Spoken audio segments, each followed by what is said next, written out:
This one is called Phrosties. Frosty the Snowman, kind of him, but spelled differently. Got an urban flair to it, okay? Ice in our glass, pour in some sugar. Just raw sugar, what? Come behind it with some blue raspberry Kool-Aid. What? You could use any Kool-Aid you want. And then you hit it with everclear? What? What is this? Blend, blend, blend, so you got a slushie, right? So you pour that slushie into a plastic container, okay? Now you come behind, we're doing a cream of coconut mix this time. So you got ice cream of coconut, some everclear. So this would be like a pina colada, except this is way more potent. And then you pour that in, right? Now you put that back in the freezer.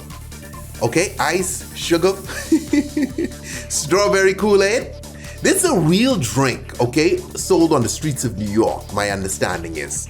Blend, blend, blend, everclear, and you get a different layer. So guys, you could use any flavor Kool-Aid you want. You put that in the freezer, good to go. That's your nice little summer slushie. Stay tipsy, stay tipsy.